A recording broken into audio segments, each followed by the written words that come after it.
प्रदेश हमारे नेता नहीं चला रहे, हमारा पूरा प्रदेश यहाँ के अफसरान चला रहे हैं कि हमारी राजनीतिक हैसियत नहीं बन पा रही है। उत्तराखंड में वन पंचायत संघर्ष मोर्चा ने तय किया है कि वह पूरे प्रदेश में जनता को जल जंगल जमीन की लूट के खिलाफ जागरूक करेगी। उसका माध्यम मोर्चा ने तय किया है कि पदयात्राओं के जरिए तय किया जाएगा। तराई और पहाड़ दोनों ही हिस्सों में जिस तरह से सरकारी लूट का आलम है और साथ में नौकरशाहों की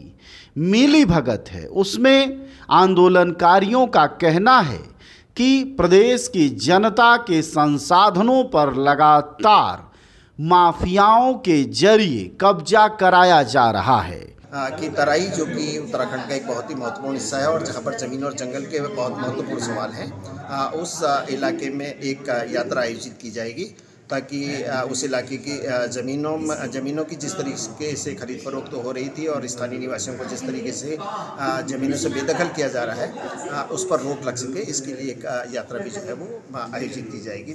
इतना ही नहीं, आंदोलनकारी कहते हैं कि भ्रष्टाचार, महंगाई,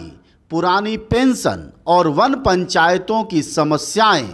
सभी राजनीतिक सवाल हैं और यह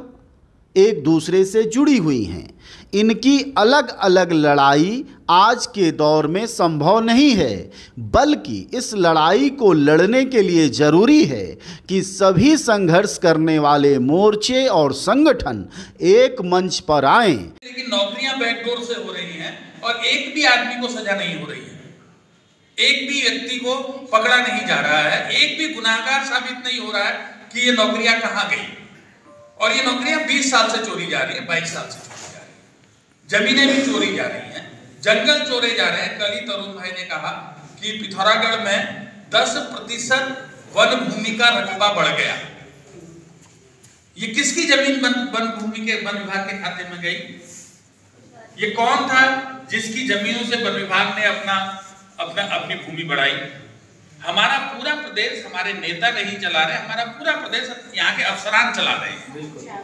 सारे अफसरान चला रहे हैं। और मैं खुल के कहना चाहता हूँ कि हमारी राजनीतिक हैसियत नहीं बन पा रही है।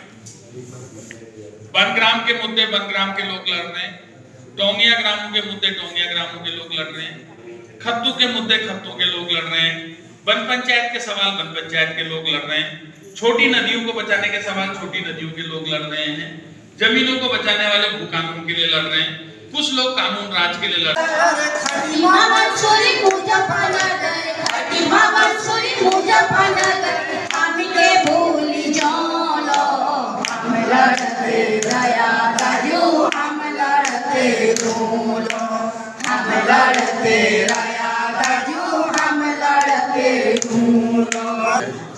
और हम इस बात को देख रहे हैं कि सबसे बड़ा खतरा आज हमारे उत्तराखंड के अंदर ज़मीनों और जंगलों पर है, और इन जंगलों पर जो नौकरशाहों का और वन विभाग का नियंत्रण हो रहा है, जिसके कारण आज जो है पूरी तरह की समस्याएं हमारे सामने आके खड़ी हुई हैं। इसका सबसे बड़ा कारण क्या है कि हमारी जो सरकारें हैं वो जनता के अधिकारों को जंगलों में समाप्त करके उनको अपने हिसाब से संचालित करने की कोशिश कर रही हैं। उसके खिलाफ ये लड़ाई चल रही है। देखिए, हम लगातार ये कह रहे हैं कि इस क्रूर सत्ता प्रतिष्ठान के खिलाफ और बिके हुए मीडिया के खिलाफ, मेन स्ट्रीम मीडिया, उसके सामने अगर अपनी आवाज़ बुलंद करनी है तो हम सब के सामने यात्राओं के अलावा और कोई विकल्प नहीं है। हम ये सोचते हैं कि जितनी बड़ी आवाज़ के तौर पर हेलंग की घटना उठी, फिर अंकिता हत्याकांड, फिर जगदीश हत्याकांड और तमाम सवालों पर सरकार की तरफ से कोई न तो प्रतिक्रिया हुई, न कोई कार्यवाही हुई, न एक होमगार्ड तक उसमें से बर्खास्त या स्थान बदली नहीं किया गया, तो और दूसरी तरफ ये वन पंचायतों के और वन भूमि के सवाल और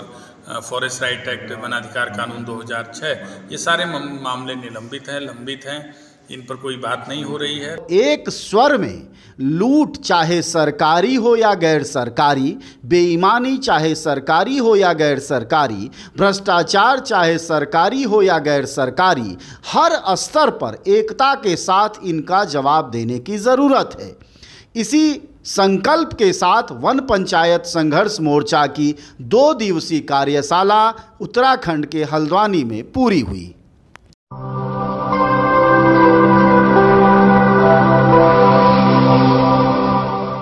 जन ज्वार जनता की